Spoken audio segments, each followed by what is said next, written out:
Good evening, ladies and gentlemen. The May 20th, 2026 meeting of the City Council will now come to order at 6 p.m.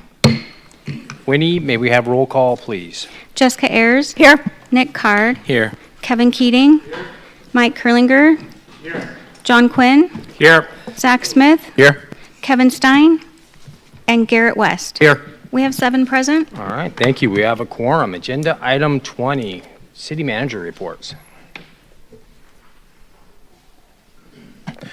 Mayor, Council, John Vall, your interim city manager, and just a few things to update council on this evening. First of all, we have finished the construction of the Vietnam Memorial Wall, completed out at Howard Memorial Sports Park, immediately adjacent to Rogue X. This features all 58,479 names that's on the original wall that you find in Washington, D.C. This project was made possible through the leadership and dedication of the Southern Oregon Veterans Benefit Group. If you have not visited this site, it's definitely worth a visit. It's humbling to see this facility and to see all the names of people who gave the ultimate sacrifice on behalf of our country. We do have a ribbon cutting event that's this Memorial Day at 1:30 at the site, and hope that anyone who can to attend that special event. We've had a dry winter and a dry spring, and fire season is upon us. May 15th, fire season went into effect, and May is also Wildfire Preparedness Month, and we hope citizens will take steps to prepare their properties in case of a fire. We also really want to emphasize the importance of residents signing up for Jackson Alerts and then visiting those sites and understanding what their evacuation zones are. So if an order was to go out, that folks would know I'm in zone 12 or wherever they're at, and so they would be able to follow those directions as needed.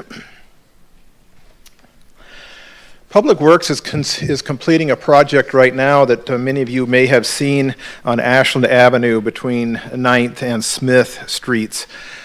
This is replacing a couple of 70-year-old sewer lines that were located primarily on easements through private property. This project is a real challenge because we are impacting some people's property and people's lives very heavily, and we decided to do this project ourselves rather than contract it out because simply we want to work with the property owners to make this as painless on them as possible. The project is going well. They are encountering challenges with this, as you would expect, but this is about a $125,000 project that's part of our capital improvement budget. And like I said, Public Works staff are doing it themselves, and the neighbors are being very patient with us, and we're getting through the project. We have probably one of the premier facilities in the whole state for baseball and softball fields at the Lithia Driveway facility. We also have one of the premier facilities in the whole Northwest for aquatics and for an activities center, an event center at the Rogue X. Now we have the largest municipal pickleball facility in the whole state of Oregon. They're in the process of finishing construction on the pickleball courts. We plan to have a grand opening for June 5th to open that facility, and I think that's going to get a lot of use, and we're excited to see that completed. Tomorrow night we have a town hall, and Mayor Zarazinski and then Councilors Quinn and Smith and Councilors Card and Keating. It's your turn to participate in this town hall. Starts at 5:30 where we have a meet and greet, and then a 6 to 7:30. I'm not sure what 773 is, but anyway, that's a number of some kind. 6 to 7:30, and it's going to be located at the Prescott Room here in the police station. And look forward to that, and look forward to all your participation in that event. And lastly, just some upcoming things. Tomorrow night, as noted, is the town hall. June 3rd, we will have our next council meeting. We'll have a variety of items on the agenda for that meeting. One of which of note is a couple reports, but we'll also be talking about the downtown plan at that meeting.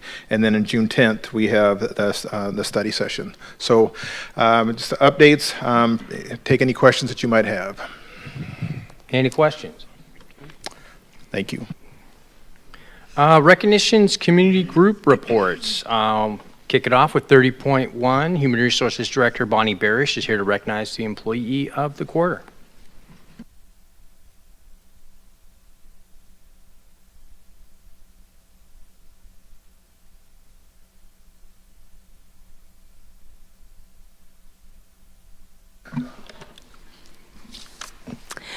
Mayor, Council, Bonnie Barish, your HR Director, and tonight's easy for me because I get to introduce Dan Worth, who is our Public Works Director, to give our award to the Employee of the Quarter.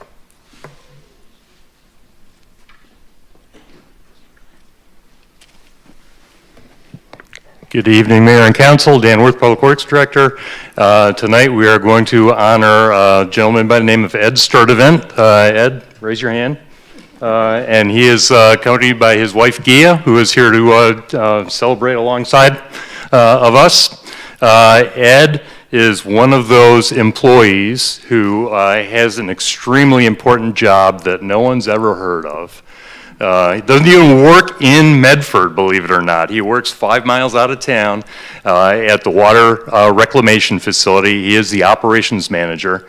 And he is in charge of making sure that that plant does its job, that it accepts all the wastewater that the city delivers, that Rogue Valley Sewer delivers, treats it to comply with a permit that we have from ODEQ.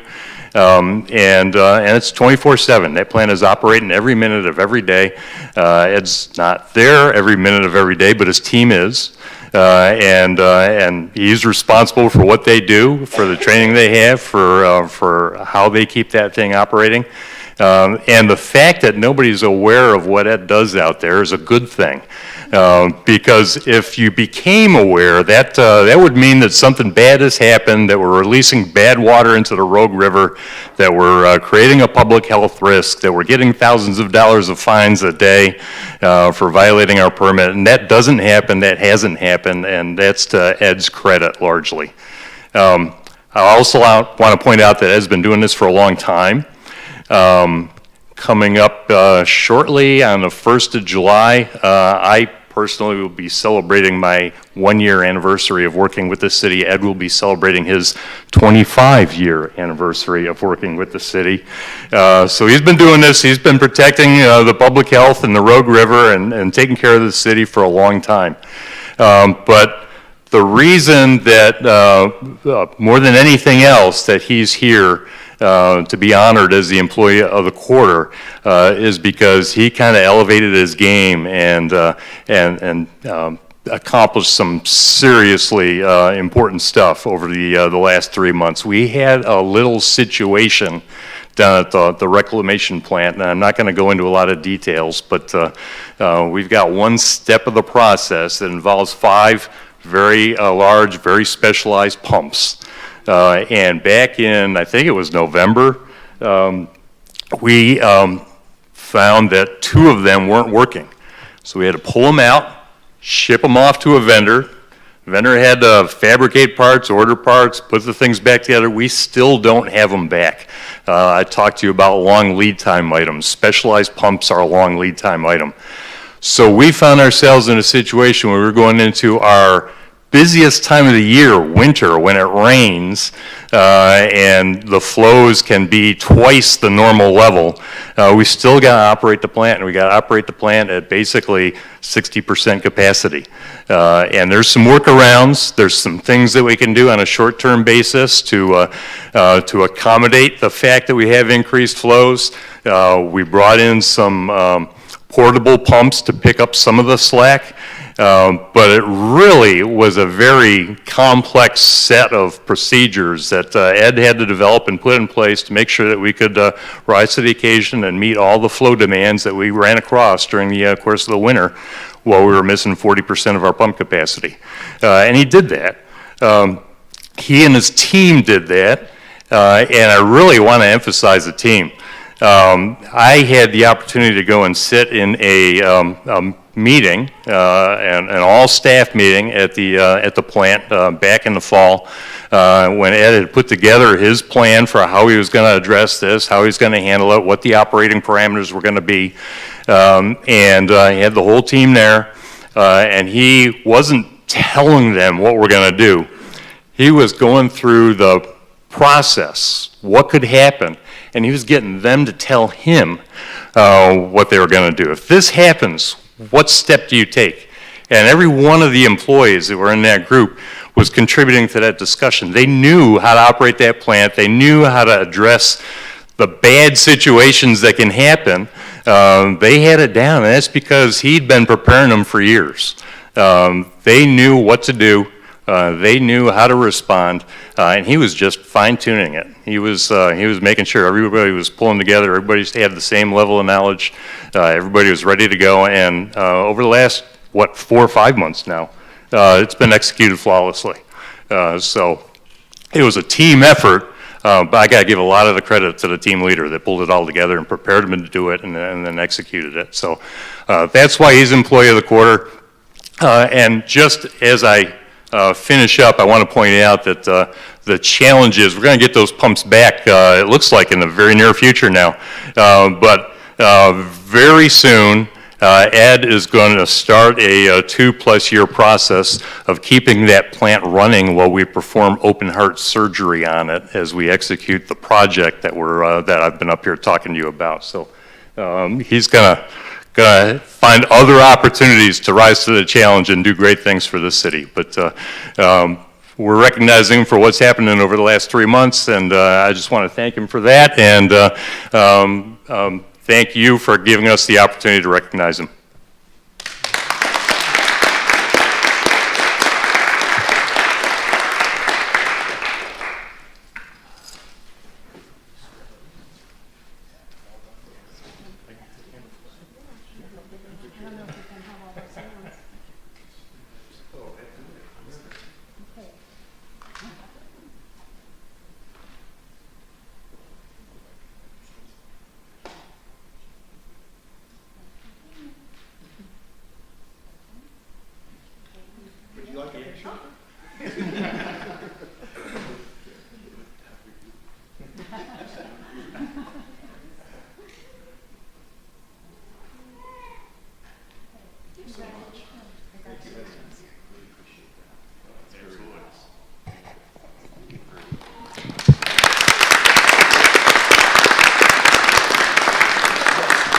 Congratulations, Ed. And that will conclude our employee recognition. Well, thank you, Bonnie, and thank you, Ed, and congratulations. Just curious, does Employee of the Quarter get a special parking spot here at City Hall that is going to go to waste? No. Okay,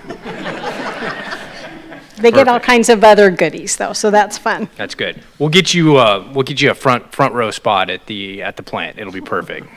Yeah. Thanks so much. We're on to 30.2, Art in Bloom report. Who do we have here? There we go.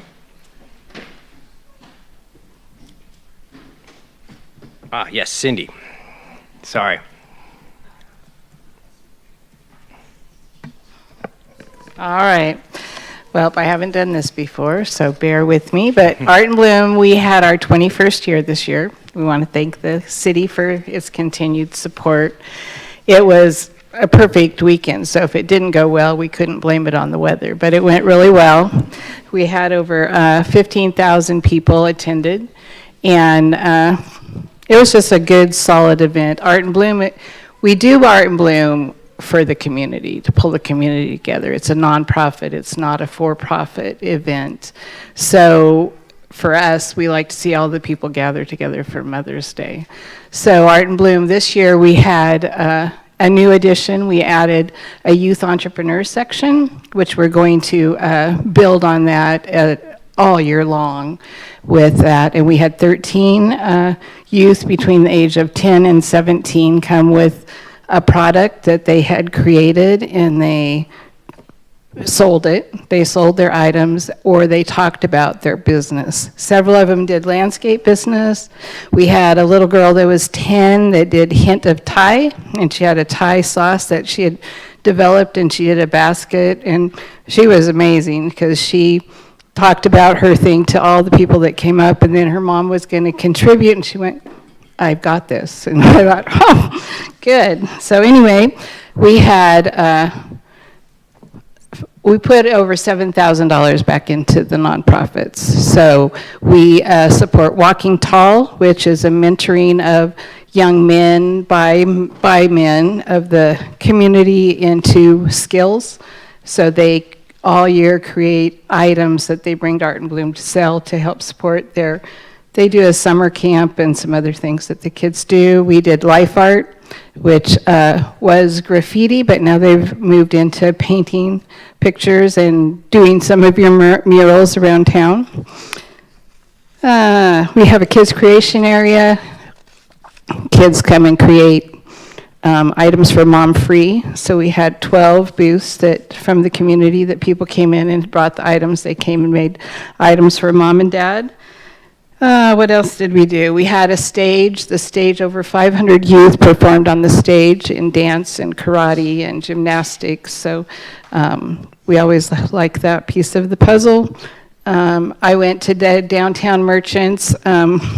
The one that and I have letters in your thing from a couple of them, but we could get letters from the rest. But the Refashion Consignment Boutique on Main Street, this is the first year we went back to Maine. Art and Bloom ended in 2019 because of COVID. We came back last year. We didn't do Main Street.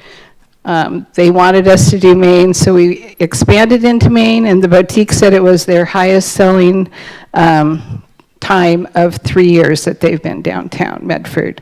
Art de Jour, there's 2 other cute little things in the coffee shop.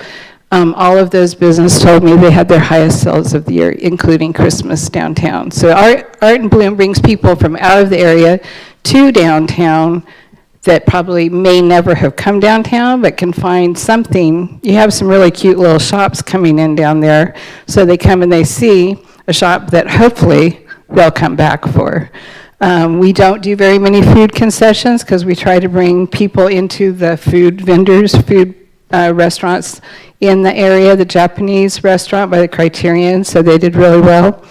So Art and Bloom, I think, is a plus for the community. I don't know what else to say about Art and Bloom. No, it's great. Sounds like the event went Yeah, it went really well. And Sales, the artisans were pleased, although we all thought it might not be because it's kind of a rough economy right now, but they were all. The ones that weren't happy are probably ones that have been doing the same product for 21 years and wonder why nobody's buying, but they were happy, so, yeah. Well, thank you for that update. Any questions? Yes, Kevin. Just like to say I had a great time at it. I went down there this year and bought some kimchi, got something from Walking Tall, and then went to Kalo restaurant. So, yeah, I mean, we did do a lot of things. Good. In the community. Well, and that's afterwards. kind of what we see is people come and kind of hang out most of the day because there's something there for everybody. Our tagline has always been, you have to do something with Mom on Mother's Day. So you can eat dinner and sit on the couch and talk, or come to Art and Bloom and there's something for everybody down there. So Perfect. Well, thank you very much. you're welcome. We did have Travel Medford scheduled to give their semi-annual update. However, due to some scheduling conflicts, this has been continued to June 17th. That will push us into agenda item 40, which is oral requests and communications. This is where the City Council sets aside 30 minutes for in-person public comments. Comments are limited to 2 minutes per person or organization. As outlined in the agenda, the public may also submit written comments to the council. Winnie, will you please note the written comments received for the record? Yes, Your Honor, we received written comments from 7 people: Haley Cox, Jenna Marmon, Michael Bowman, Daniel Thorndike, and Kara Baylog submitted comments outlining their opinions regarding the Main Street reconfiguration. Miriam Grayer submitted written comments regarding the Creekside Quarter development, and Andrea Jacoby O'Shell submitted written comments outlining recent traffic incidents near her home. The comments were submitted to the mayor, the city council, and appropriate staff. Comments are also available on the city's website. There were no other written comments received for agenda item 40. All right. So before hearing public comments, I'd like to note the decorum policy for the council chambers. The use of noisemakers or disruptive audience behavior such as applause, cheering, or shouting is not permitted. Decorum violations are time-consuming and disrespectful to the speaker and all attendees. Failure to follow the basic standards of decorum may result in removal from the meeting. I would like to emphasize that this is your opportunity to provide comments to the council and is not intended to be a time for questions and answers. If you have completed a public comment form, please come to the front of the room when your name is called. The time is 6:20. And as a quick note, our timer is not working properly, so if you hear chimes that float out, that means your 2 minutes are up, and it's a good time to find a spot to wrap up your presentation. Can we hear the first three people? Brandon Binger, Ellen Eckheimer, Eckheimer, and David Eckheimer.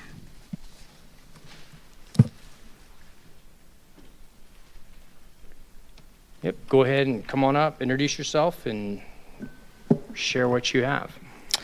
Good evening, Mayor and Council members. Brendan Binger, 754 South Holly Street, Ward 2. Keeping it brief tonight, since I've said everything that I can on the Main Street configuration these past months, just a reminder that the precise improvement plan to the existing configuration is the only sensible off-ramp to this road that we've been on. Staff has already prepared this plan. It is ready to go. Anything else guarantees significant expenses that waste taxpayer dollars, jeopardize proven safety outcomes, delays other critical infrastructure projects, and, I cannot emphasize this enough, invites further criticism of the same kind that has already sent us down this road in the first place. You've shown sound judgment and courageous governance in making the decision not to send the configuration back to the 1950s. I thank you for that. I'm asking for just a bit more.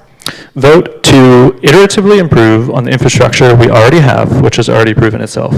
Thank you for engaging with this matter these past months. You have the opportunity to put this behind us after this session. Thank you.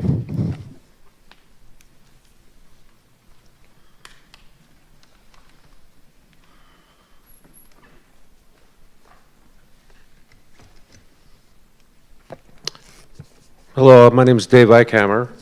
I live near North Medford High, and I wanted to talk about trying to save a little piece of paradise here in Medford. That's called Hawthorne Park, and I want to try to save it from demolition. Apparently there was a study done in 2024 that called for a survey for $60,000 about bringing in other kinds of income. And I didn't know about that, but after that, another study appeared at the last election of 2025, talking about a convention center and a stadium, and I'm sure you folks know all about that. Recently I've been talking to a lot of people during the farmers market on Thursdays there, and getting a lot of people said, "What? There's a what are they?" I had no idea that anything like that was happening. Granted, the thing passed, but so many people were uninformed, and some of them were local to the park itself.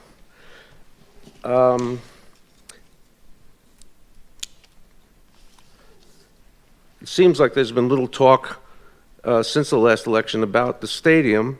I thought that was interesting, and a lot of people not knowing about it. There's a lack of green space that part of town. I think it's critical that Hawthorne Park remain, rather than some of the systems that are being looked into in this survey, or this, I'm sorry, I'm being, anyway, people are feeling that why do we need a stadium? There's plenty of places to put a stadium. Why do we need to put a stadium at Hawthorne?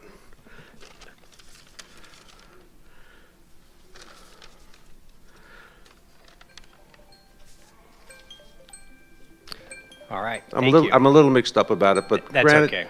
I'll give you just a moment to kind of give a closing thought. Your Okay. time is up. I feel like the preservation of Hawthorne Park, it's 80 years old. I know it's been decreased in some of the things that it had to offer over the years. There's no longer a pool. But I think it's a good thing to have in that part of town. I think a lot of people would agree with me. The kinds of people I saw at the market agreed with me about that. And I hope that whatever this survey says, that you do not include Hawthorne as part of an area to be demolished.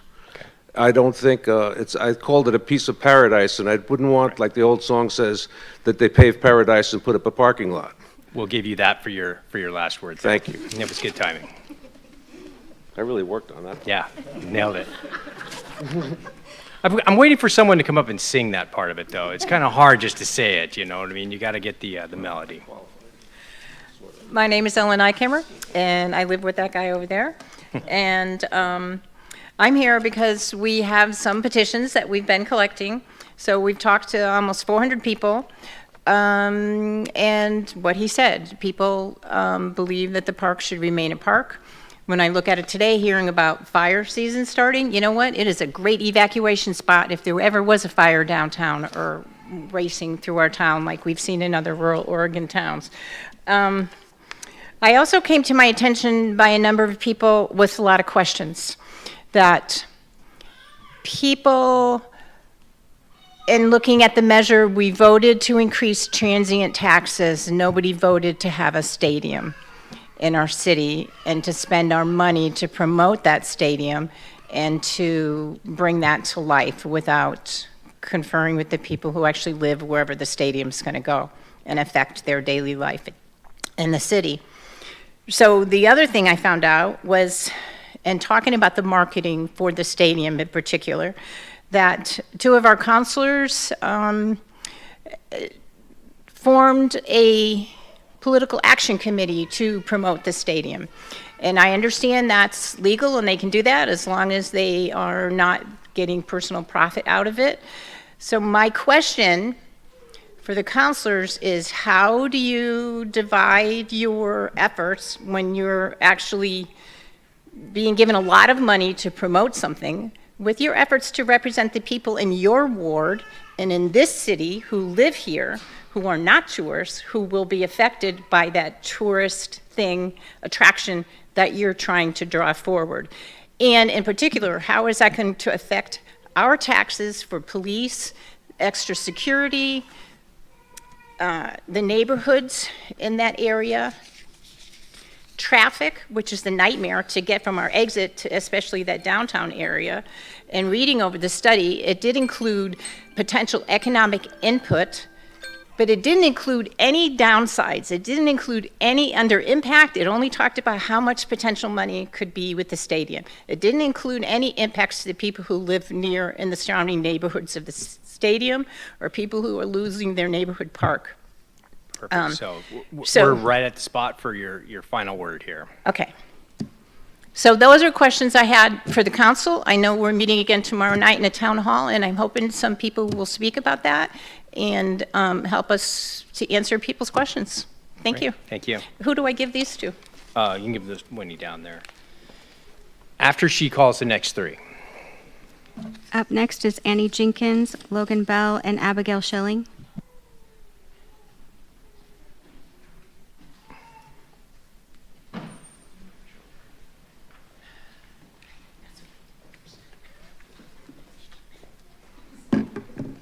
Good afternoon. Actually, I guess it's evening. Annie Jenkins from Downtown Medford Association. I just want to say we had 140 volunteers show up to clean the tree wells this weekend. It was pretty amazing. We had over about 300 tree wells that were done. We did Central from 4th to 10th Street, and we did all the way down down Main Street, and then the side streets on 6th and 8th, so the Economic Improvement District. So it was just thrilling to see the Latter-day Saints Church step up to help us out, along with United Way Day of Caring Project. And we had Rogue Disposal donate our soil and our bins. We had Grocery Outlet donate some food. We had Daisy Hubbard's donate some extra supplies we needed, and then Flowerland Nursery donated all the buckets that we needed. It was pretty incredible. Wished you guys could have been down there to see it. And then lastly, I just want to say, if you have not seen Minute with the Mayor yet, I highly encourage you to get on and check it out on our social media.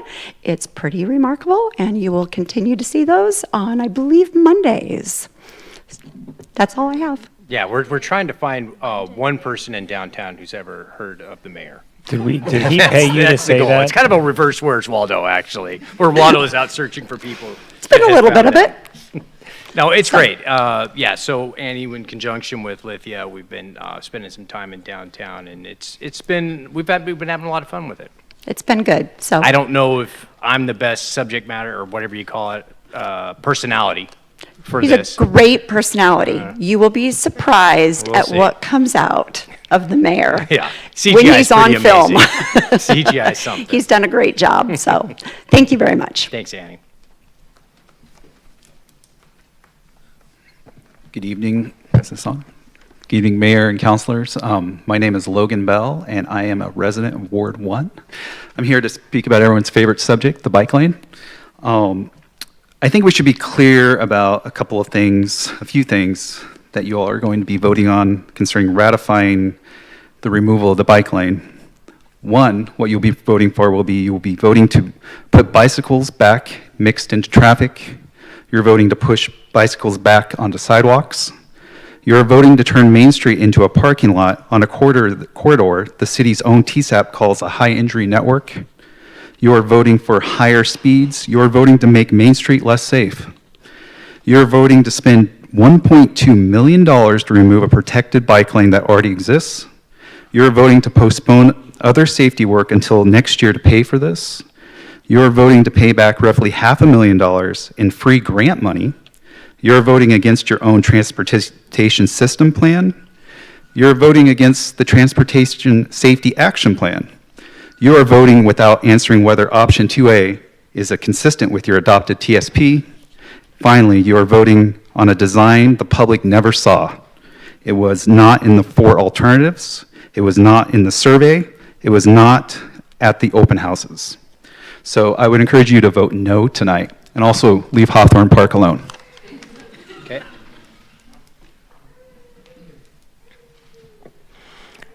Hi, I'm Abigail Schilling, a downtown Medford resident and a downtown Medford business owner. I implore you to not move forward with your rushed April 15th decision to reconfigure Main Street. This is a misuse of funds to redo work that is already complete and to redo it to a less safe plan that was created without public process. City staff provided some minor but meaningful improvements that can be made. Please do that. There are countless ways this $1 million+ can be spent to revitalize downtown with events like Art and Bloom and initiatives like the Downtown Storefront Project. Please contact myself or Annie Jenkins, and we'd be happy to help you spend that money in a way that moves progress forward, not backwards. Thank you. Thank you. Our next 3 winning? Yeah, we just have 2 left, Andrea O'Shell and Kara Baylog. Andrea and Kara.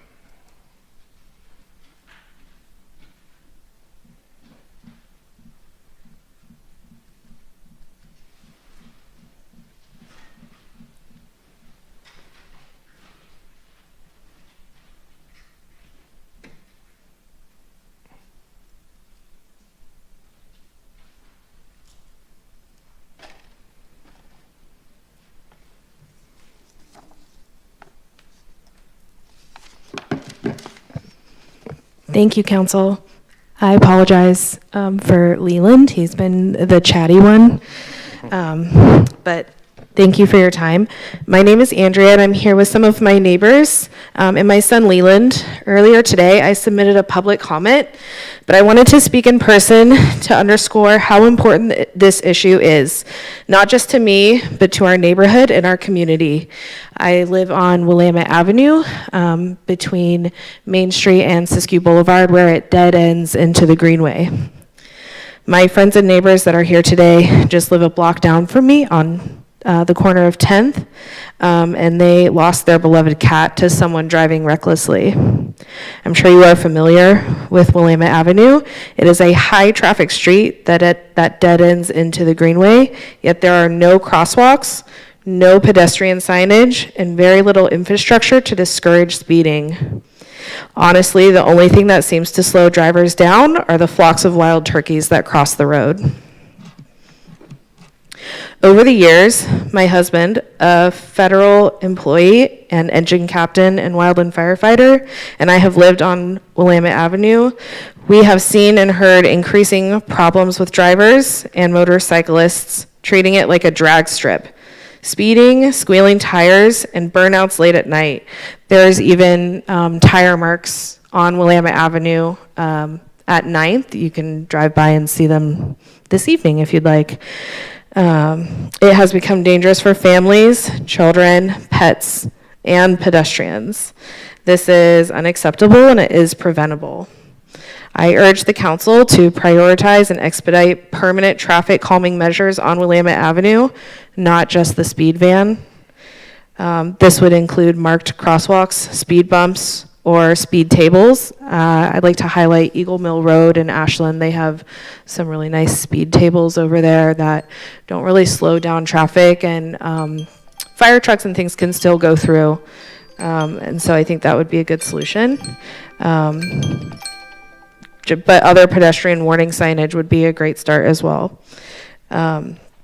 These proven safety measures would reduce speeding and make our neighborhood safer and prevent someone else from getting hurt or another pet from getting hurt. Thank you.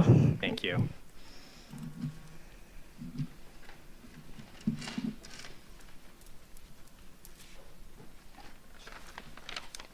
Hello again, Kara Baylog, Ward 4.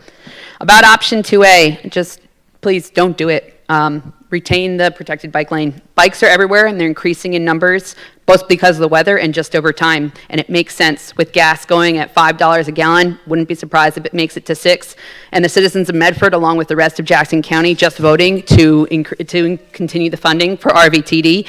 More and more, we're understanding we need a diversity of transportation options, and option 2A is the exact opposite of that. As bikes grow, we are seeing again and again the consequences of forcing people who are on bikes to have the same space as people who are in cars. 65-year-old man dead on McAndrews on his bike. A 13-year-old child flown to Portland because of an injury because of a parked car blocking his view from the car coming and the car's view of the child.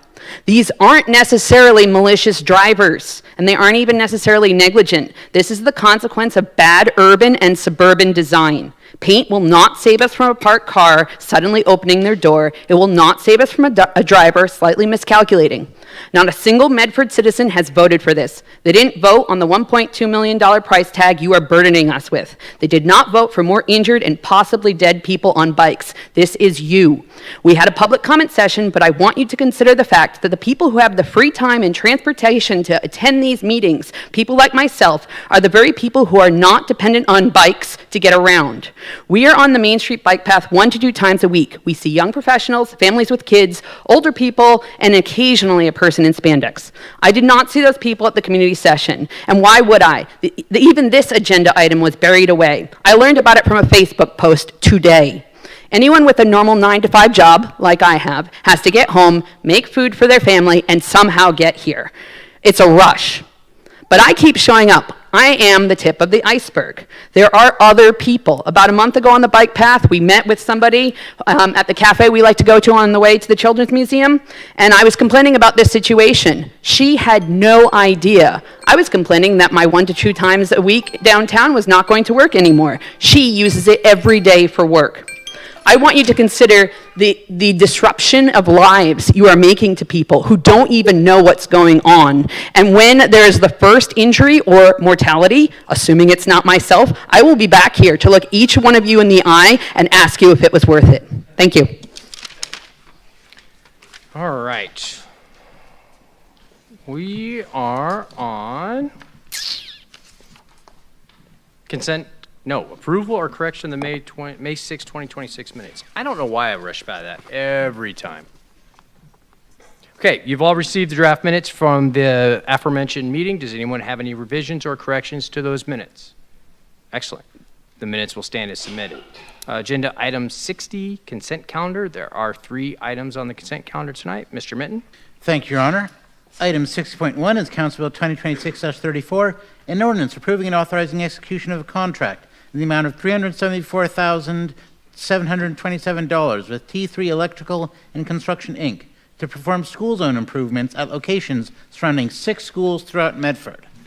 Item 60.2 is Council Bill 2026-35, an ordinance approving and authorizing execution of a contract in the amount of $230,625 with Suncoast Environmental Northwest to rehabilitate deteriorated sewer manholes at various locations in the city.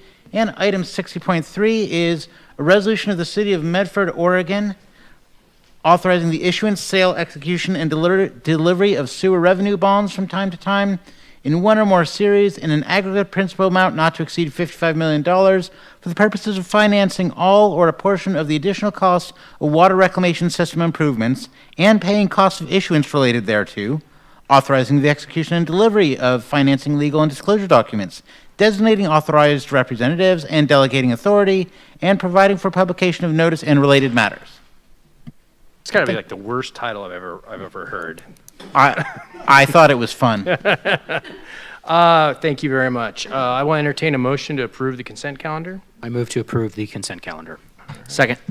Is that second for Mr. Card? Yeah. Any items to be removed? All right. Seeing none, Winnie, could we have roll call, please? Garrett West, Yes. Nick Card, Yes. Kevin Keating, Yes. Zach Smith, Yes. Jessica Ayers, Yes. John Quinn, Yes. and Mike Kurlinger. Yes. We have 7 yes. Okay, consent calendar passes. Agenda item 80 is ordinances and resolutions. There are 2 ordinances for consideration tonight. Mr. Mitten. Thank you, Your Honor. Item 80.1 is Council Bill 2026-37, an ordinance approving and authorizing execution of a 3-year agreement between the City of Medford and International Association of Firefighters Employees concerning wages, hours, fringe benefits, and other working conditions effective from July 1st, 2026 through June 30th, 2029. All right, thank you. Staff report? Or motion? Or quick presentations, just so everyone knows? Yes. Mr. Card? Unless if there are people raising their hand, I don't know if they want a staff report, but I will make a motion. I move to I was approve. going to do a motion too. I move to approve Council Bill 2026-37. Moved by Mr. Card. Second. By Mr. Keating. If I can speak to the motion please. quickly. So this is something that we have been working through for a while. I appreciate Bonnie and your team's effort. You know, there's always uncertainty when it comes into sort of the labor negotiation period. Our goal is, you know, we have some great people that work for us. Our goal is to make sure that we pay them fairly, that they're taken care of. I appreciate that our HR team has been able to go to bat and make sure that we could come up with something that was agreeable for all parties. Thanks to the firefighters and your work as part of that. Chief Thompson, thank you. See you sitting up there. So this is something we've been talking about for a while as council. I think this is a good deal. I think this is fair for all parties involved, and that's why I'm supporting the agreement that was worked out. Super. Anyone else? Discussion? Yes. No? Perfect. Winnie, will you call the roll? John Quinn, Yes. Whoa. Mr. Card? oh, I'm sorry. I don't know why did I check? So sorry. Nick Card, Yes. Kevin Keating, Yes. Mike Kurlinger, Yes. John Quinn, Yes. Zach Smith, Yes. Jessica Ayers, Yes. and Garrett West. Yes. We have 7 yes. All right, motion passes. 80.2. Thank you, Your Honor. Item 80.2 is Council Bill 2026-38, a resolution providing guidance to staff regarding the preferred configuration of Main Street between Oakdale Avenue and its connection to 8th Street, and ratifying Council's April 15th, 2026 action. All right. Is there a staff report available for this? You don't need a staff report. All right, Mr. Card. I move to approve Council Bill 2026-38. Second. So, Mr. Card and Ms. Ayers. Mr. Card, would you speak to your motion? Yes, we've probably talked this to death as council, but this is a ratification of an action that we took and the April 15th meeting in order to expedite sort of a tentative approval so staff could try to get this process through and make sure that this was done in time. So here we are returning to ratify this action. I support this. I think 2A is a compromise decision. I will also remind councilors that a no vote on this bill retains the previous council action, which is to return Main Street to its previous 3-lane configuration.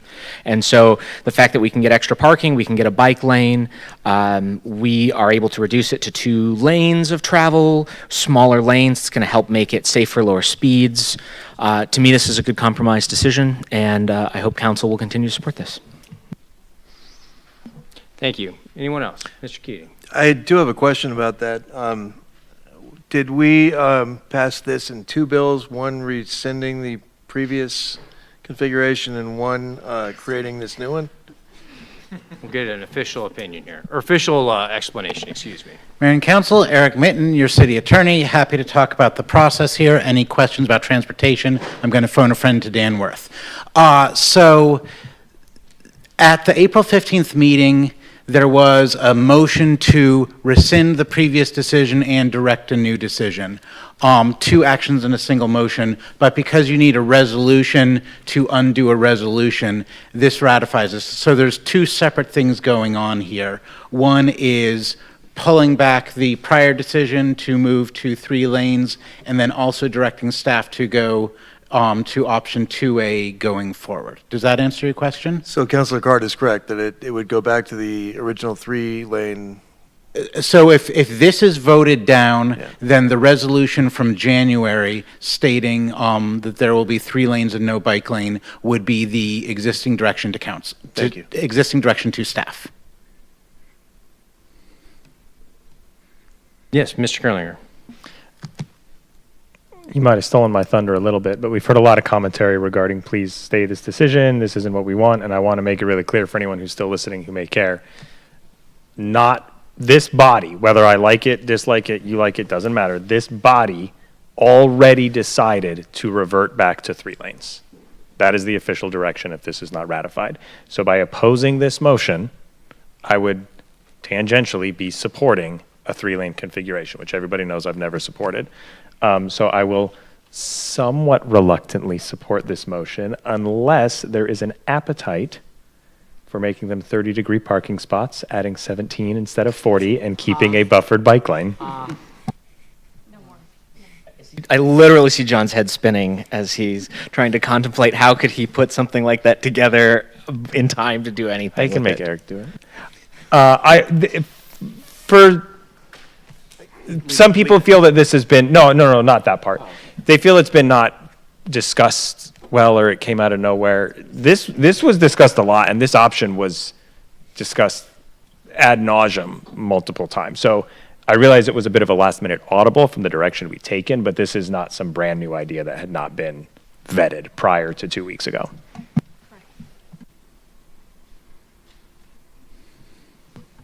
On this topic, I've received a bunch of phone calls from people worried about how Medford is taking steps back because we won't be supporting bike lanes. This configuration retains a bike lane on Main Street, which is very important to many people. And there's a lot of concern in the community that there aren't sufficient bike facilities in downtown. And I've spoken about this previously, that it's my desire as the city implements its new transportation system plan that we include a plan for bicycle and pedestrian facilities on streets in downtown in which the primary purpose is for bikes and pedestrians. There are many streets downtown that really aren't used by cars. Evergreen Street comes to mind immediately, where I see a car maybe go and park down there once a day, but that's a perfect area for a bike primary area downtown. So this is will be an evolving situation, but it's important that we have safe facilities for everyone, and for that reason, I will be supporting this motion. Okay, other comments? Mr. Quinn? I won't be, and the reason is this. First of all, the people spoke in the survey that they wanted to go back to Main Street. That's fine. That's why I voted the way I did before. But I've heard a lot of input from a lot of people, and then we got to and I don't agree that it was something we discussed, essentially, I wouldn't say sprung, because that sounds pejorative, and I don't mean it that way, but presented on April 8th at a study session and then voted on the next week at the very end, not publicly noticed.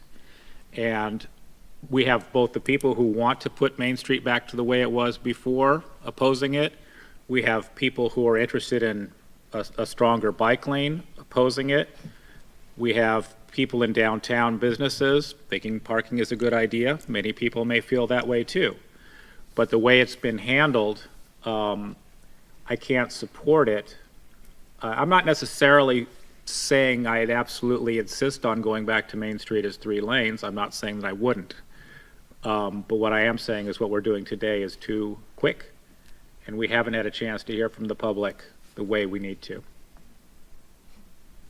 All right, other comments? Mr. Keating? Yeah, I'll just make a quick one. Yeah, I was elected in part based on my position on this particular issue. I feel deeply in my heart that this current situation is much less safe than the original configuration, and that's why I'll be voting no. All right. Zach, you good? Yeah, I support the idea. I would have liked to have talked a little bit more about the idea of maybe doing the back end instead of forward facing, but I'm comfortable with supporting it. But Okay. Winnie, will you call the roll?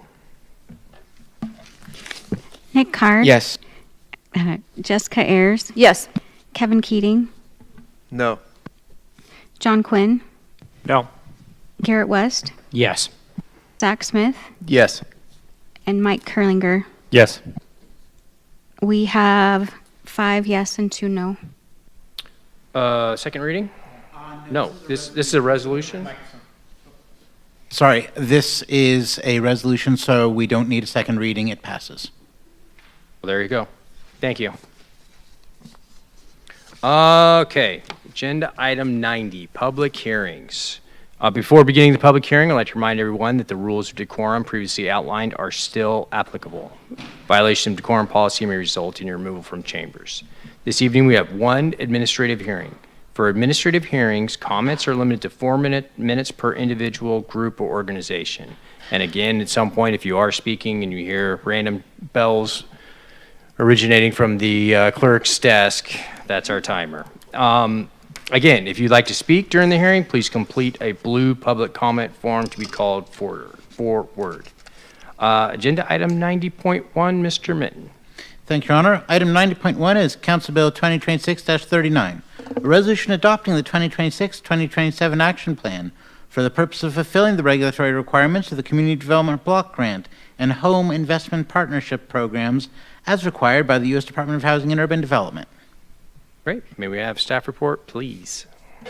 Good evening, councilors. Back in 2025, this council adopted the 5-year consolidated plan, which is required by HUD in order for us to be a participating jurisdiction for both the Community Block Grant program and the newly added home program. So we're going to talk a little bit today about what's required annually, which is called the action plan. So the action plan is an annual plan in which we demonstrate how we're meeting the needs and expectations of the consolidated plan and review the resources that we're receiving from the federal government and what local resources we're using and how we're going to implement those resources into the goals and actions of the plan. So we're going to cover sort of the expected resources, the housing-related funding recommendations of how to allocate those resources, how they're divided up between public facilities and improvements, and services, and all of the other corresponding activities for the Housing Community Development Division. So the CDBG funding has some parameters of how you can spend it. So the funds are allocated into different buckets, and you can spend different percentage of the allocation on capital improvement projects, which in this case are construction projects, public service programs, and program administration and planning. So those are the breakdowns. This year's expected resources are 819,054. Sorry, that's a number, as stated earlier. So of that pie, about 532,000 is for projects. 121,000 is allocated towards staff. The city can allocate 20% of all the funding towards program administrative costs. About 90,000 is for public service programs. And every year we tend to receive a little bit of income back from past programs that were either given loans or grants that were repayable. and we received funding back into the program. So the CDBG program is a competitive process. This year, the process started in December. We opened the RFP and asked local partners and nonprofits who provide services for housing and homelessness and programs that support unhoused folks to put their proposals in. We received applications and completed the application process in January. Staff reviewed them. We have a scoring matrix that is set up to rank the applications. Your Housing Community Development Commission reviewed all of the applications and ranked them. We had in-person presentations, a final scoring meeting, and a funding recommendation came out in March, and that was from the Housing Community Development Commission. So the scoring criteria looks at things like program need, the effectiveness, how many people it's serving, that's what that means, how many dollars are spent per person, how effective this agency or nonprofit's been in the past, and it's pretty objective. So, sorry, this is annoying that this little thing is down here. I don't know how to move it. Well, there we go. That's a little bit better. Oh. There we go. I got rid of it. Thank you, Eric. So for the capital improvement project recommendations, there were 3 applicants that are receiving funding. All of them are creating a construction project that will provide housing or supportive services at a physical location, including Golden Rule Reentry, the Maslow Project, and Rogue Retreat. In here, you can see how many people are served by their proposals. Now it won't let me move forward. Sorry. Let's try this area. Sorry, you have to look at it. The public service recommendations, we had 4 agencies that are receiving funds. All of them provide workforce training, advocacy, services for people that are unhoused, rent assistance, housing stabilization assistance, and they were all well received by the housing community.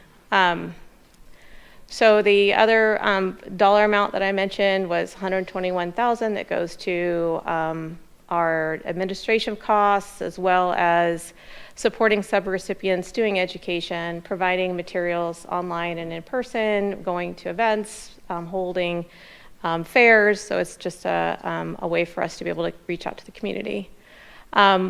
The funds that we are leveraging from CDBG are going to be matched by $1.8 million from the community, so this is a great program as far as leverage.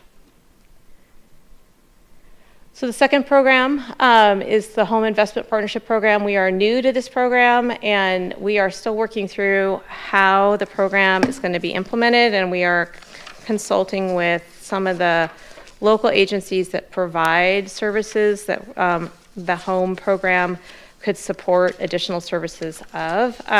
So one of the way that this pie is divvied up is we have projects, again, program administration, and what's called a CHODO, which is a community development housing organization. The home funds must deposit funds, about $50,000 a year, into a organization that we will be creating, which will be a nonprofit, or we can find a partner organization. In many communities, Habitat is the CHODO for a local home organization. So we're still working through how the CHODO will be developed and how it'll help implement the program.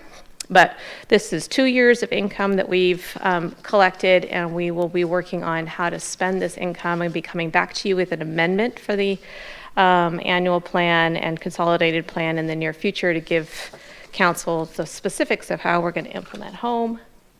But some of the ideas that we are working through are down payment assistance program. It's a really great way to use home funds to support home ownership for folks that are medium to low income home buyers. The other program that home is really great to use for is the tenant-based rental assistance. So people that are in an emergency situation and we don't want them to get evicted, you can support them through a rental assistance program, and we can support other nonprofits that do that now. So these are some of the things we're working through.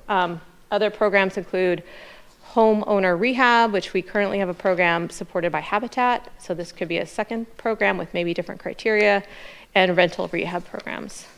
Other planned actions that the annual action plan discusses and highlights are the homeless system action plan, actions and programs that we're implementing, general fund grant program that the city implements every biennium, the DEQ CERTA rebate, which is the conversion of commercial buildings into housing that the city received a grant for that we're working through and have some partners in now.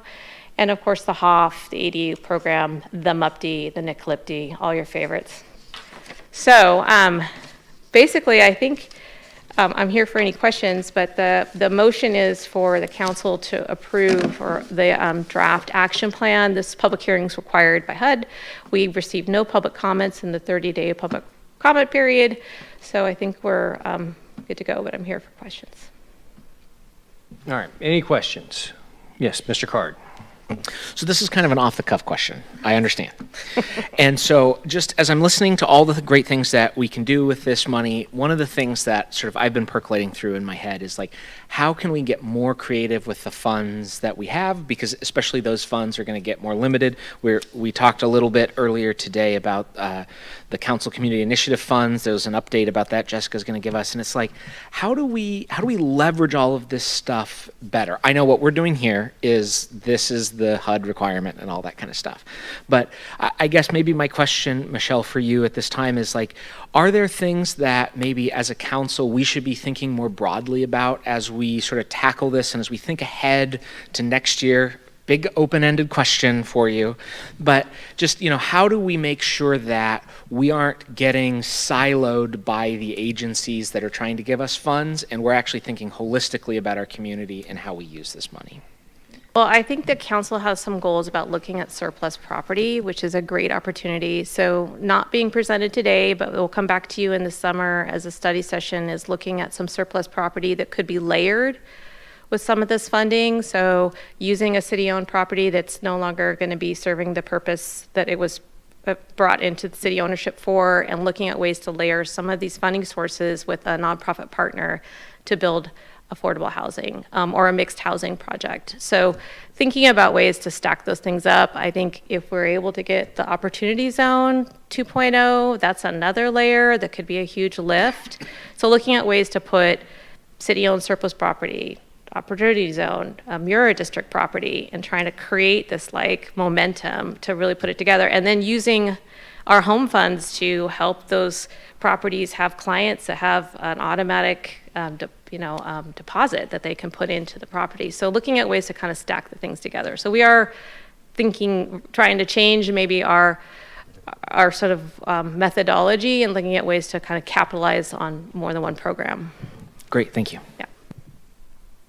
I just want to say that I appreciate your relationship with our nonprofit partners and looking to them to provide some of these things, because that itself is leveraging our resources in a way instead of just trying to do everything for everyone, right? So I do appreciate that you value those relationships. Yeah, thank you.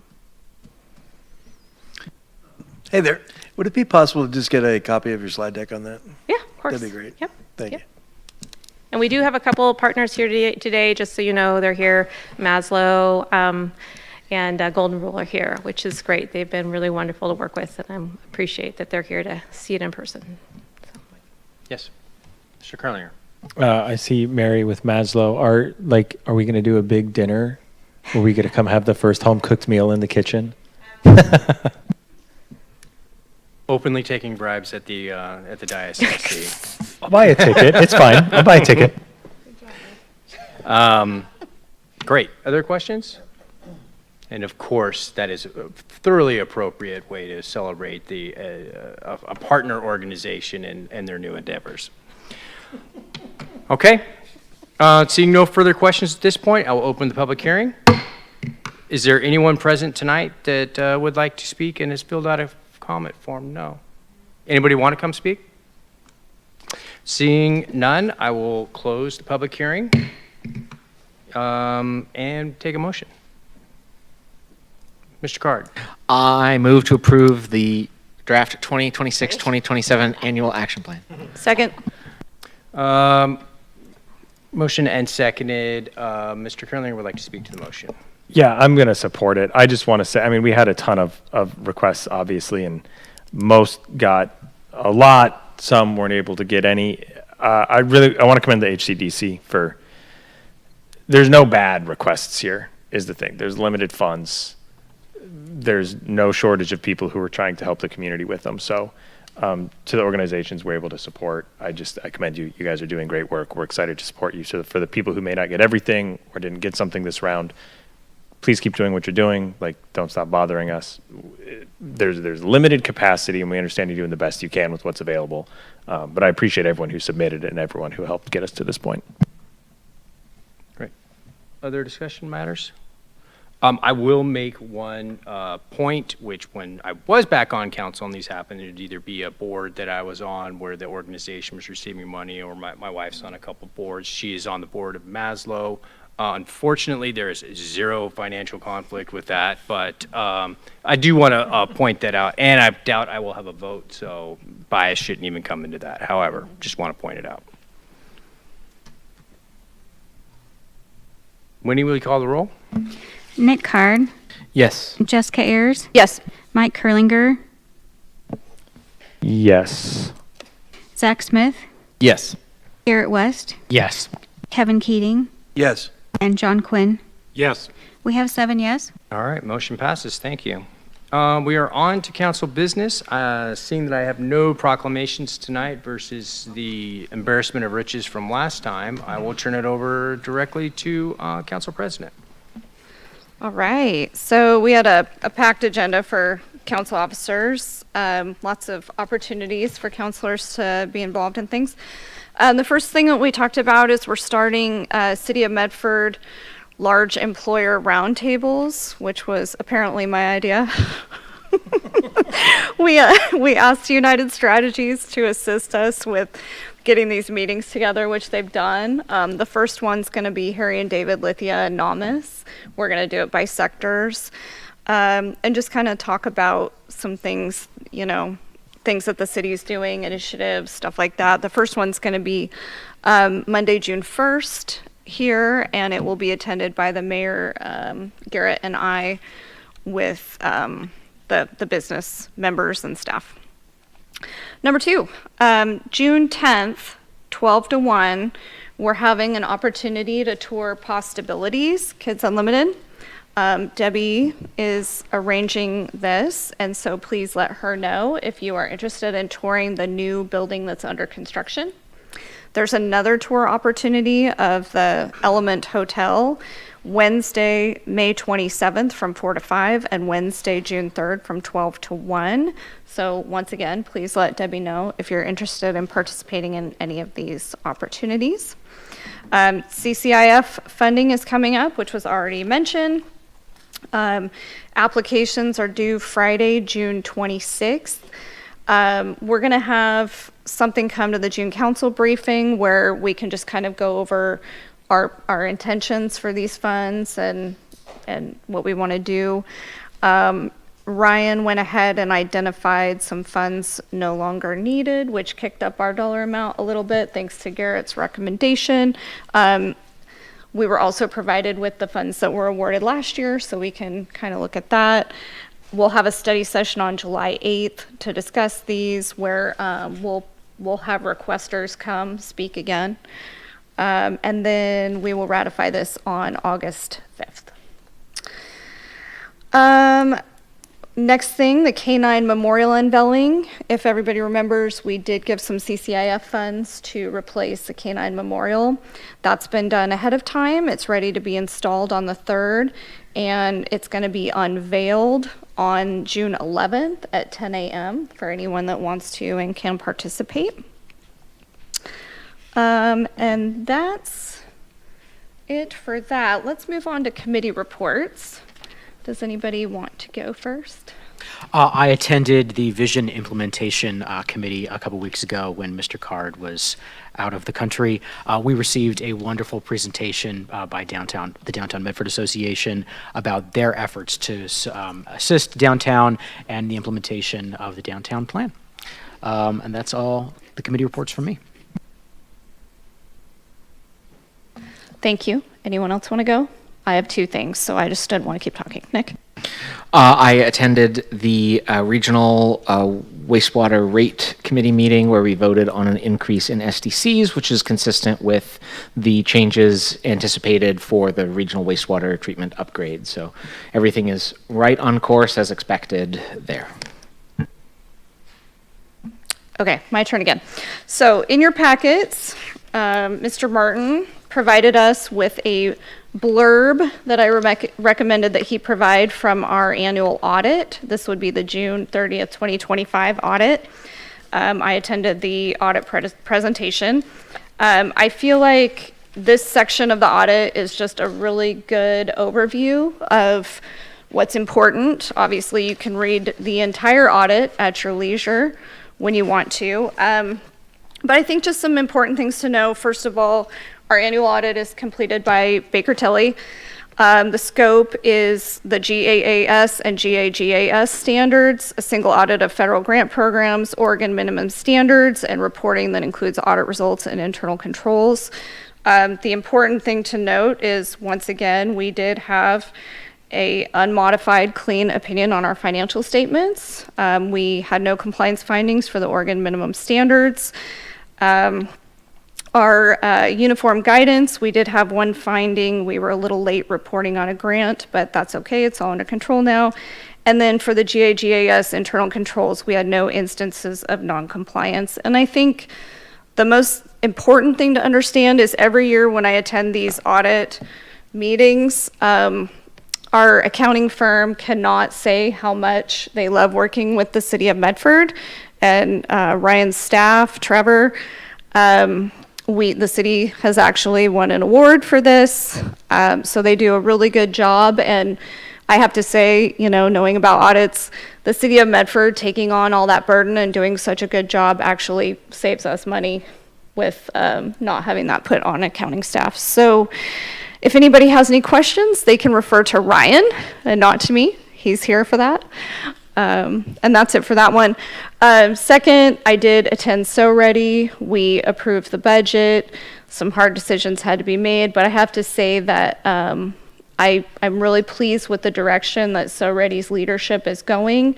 The strategic plan was also approved, and it's been a long time since So Ready's had a streamlined strategic plan that was outside of the overall plan required by the government.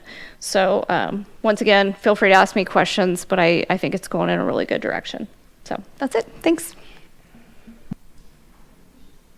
Okay, we can move on to boards and commissions. I do believe that we have an appointment. Mr. Quinn, that's you.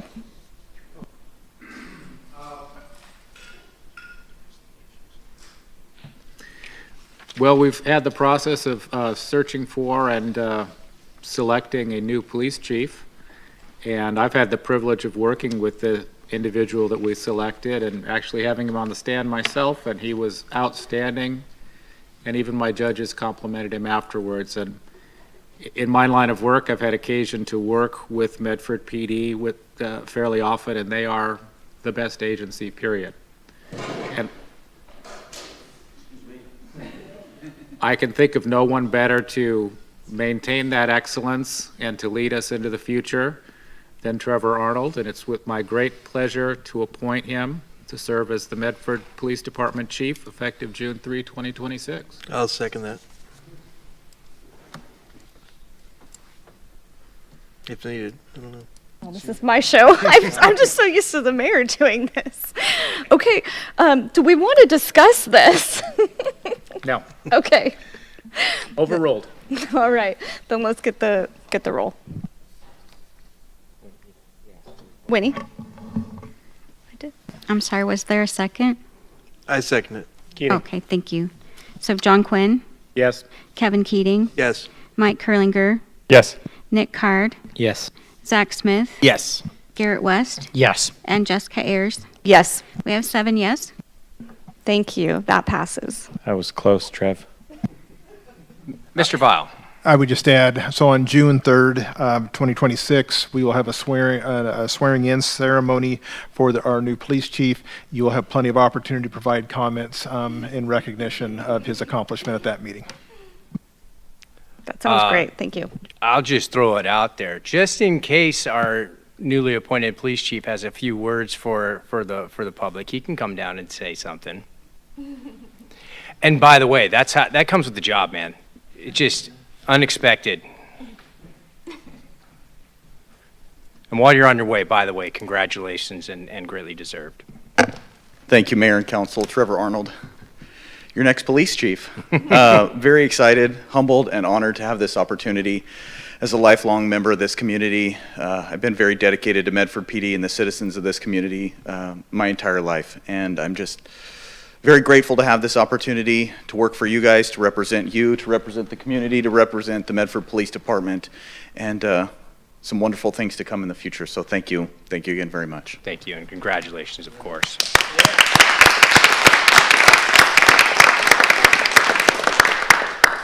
Is there one more appointment I thought I saw in here?